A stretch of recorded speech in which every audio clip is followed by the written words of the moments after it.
On October 21st, 1968, in Glencoe, Minnesota, Joe and George O'Donnell welcomed a baby boy they named Brad. Brad attended St. Pius X Elementary Catholic School before moving on to Glencoe Middle School. Growing up, Brad played all sports, with basketball being his favorite, but he did this during a very different time.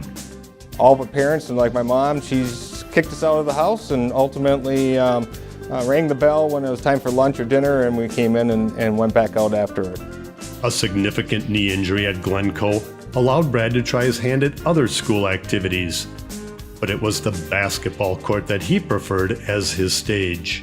I played for 3 years at the varsity level, which was kind of unique at that era. I think I was the third in the school history to play before their junior year. So I still remember my first game in. I think we were playing the #1 team in the state and undefeated. And our senior guard fouled out about 12 seconds left, and the coach put me in. I threw the ball in, and as I'm standing by the end line to throw the ball in, my sister was a senior cheerleader, and she just said, "You better not screw up." Threw the ball in, got fouled, made a couple free throws, won the game. Late game heroics became a staple in his senior year. We kind of became the cardiac kids around the area. I think we won 5 or 6 games on buzzer shots my senior year. I think we won 9 or 10 games in the last minute. Brad graduated from Glencoe in 1987 and attended Mankato State. During his college days, he helped coach at Mankato Loyola, but being AD was not really in his plans. After graduating from Mankato State in 1992, he was hired by Loyola to teach and coach, and it didn't take long for his talent to be recognized. The AD at the time said, I have a better idea. How about you be the AD full-time, become part of the activities and everything, and I will just go and teach. And so he said, you're much better at organization and paying attention to details. So Brad was at Loyola for 14 years before moving on to St. Clair for the past 7. Wherever he has gone, he's always taken on more responsibilities for the betterment of his school.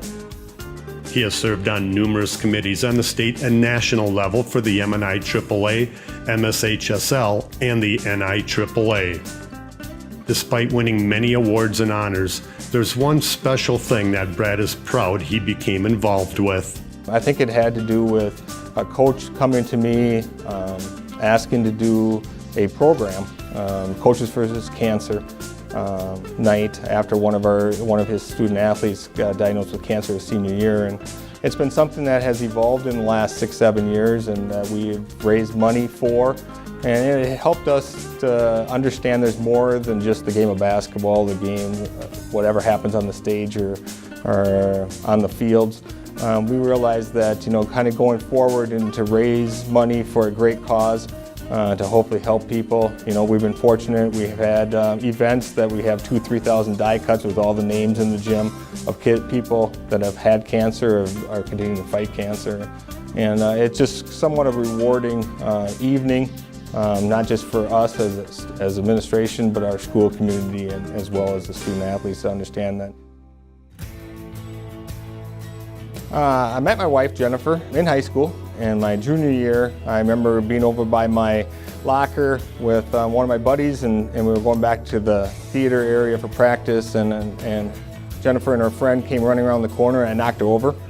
So I helped her, picked her up, and helped her up, and then I asked my buddy who she was, and he said, well, she's the lead in the play. I said, well, I should probably pay attention a little bit more. I got married in September 8th, 1990.